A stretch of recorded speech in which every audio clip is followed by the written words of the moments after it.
Israeli বাহিনীর টানা অভিযানে বিধ্বস্ত তছনছ হয়ে যাওয়া গাজা উপত্যকা ও সেখানে বসবাসরত ফিলিস্তিনিদের প্রতি সংহতি জানিয়ে আন্দোলনে নেমেছেন যুক্তরাষ্ট্রের বিশ্ববিদ্যালয়ের শিক্ষার্থীরা। এবার সেই আন্দোলনে সামিল হলেন অস্ট্রেলিয়ার উচ্চ শিক্ষার্থীরাও। বার্তা সংস্থা রয়টার্সের তথ্য অনুযায়ী প্রায় এক সপ্তাহ ধরে অস্ট্রেলিয়ার শীর্ষস্থানীয় বিশ্ববিদ্যালয় university of Sydney, university of Melbourne, university of Canberra সহ বিভিন্ন শহরের বিশ্ববিদ্যালয় ক্যাম্পাসে জড়ো হচ্ছেন ফিলিস্তিনপন্থী শিক্ষার্থীরা। শুক্রবার বিভিন্ন বিশ্ববিদ্যালয় ক্যাম্পাসে গাজায় বসবাসরত ফিলিস্তিনিদের প্রতি সংহতি জানিয়ে বিক্ষোভ সমাবেশ মিছিল হয়েছে। প্রত্যেক বিশ্ববিদ্যালয়ের কর্মসূচিতে শত শত মানুষের উপস্থিতি ছিল বলে জানা গেছে। অস্ট্রেলিয়ার বৃহত্তম এবং অন্যতম শীর্ষস্থানীয় বিশ্ববিদ্যালয় ইউনিভার্সিটি অব সিডনির সংহতি সমাবেশ ও মিছিলে যোগ দিয়েছিলেন ৩ শতাধিক মানুষ।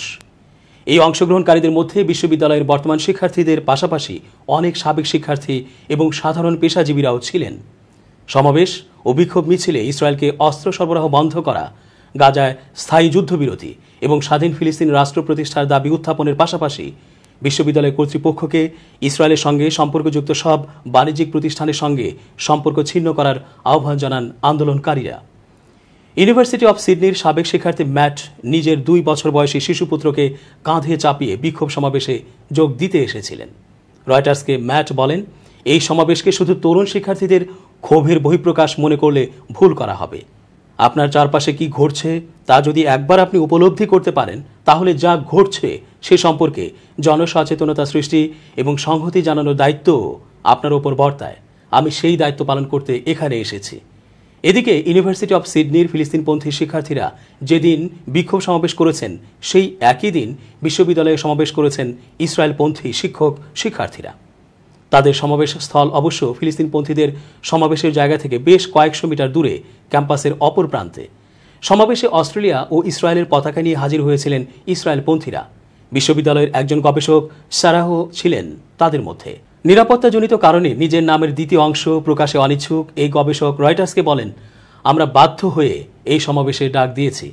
ক্যাম্পাসে এখন শান্তিতে হাঁটা চলার জায়গা নেই। যেখানে যাচ্ছি সেখানেই ইন্তিফাদা, নদী থেকে সাগর পর্যন্ত ইত্যাদি স্লোগান কানে আসছে। এটা ভয়ঙ্কর। গাজার প্রতি সংহতি জানিয়ে যুক্তরাষ্ট্রের বিশ্ববিদ্যালয়গুলোতে আন্দোলন শুরু হয় গত মার্চের শেষ দিক থেকে। নিউ ইয়র্কের কলাম্বিয়া বিশ্ববিদ্যালয়ের শিক্ষার্থীরা প্রথম আন্দোলনে নেমেছিলেন। পরে তা দেশটির অন্যান্য অঙ্গরাজ্যের বিশ্ববিদ্যালয়গুলোতেও ছড়িয়ে পড়ে। মার্কিন বার্তা সংস্থা এপির হিসেব অনুযায়ী 18 এপ্রিল থেকে এ পর্যন্ত যুক্তরাষ্ট্রের বিভিন্ন অঙ্গরাজ্যের মোট 43টি বিশ্ববিদ্যালয়ে 56 বার অভিযান চালিয়েছে পুলিশ।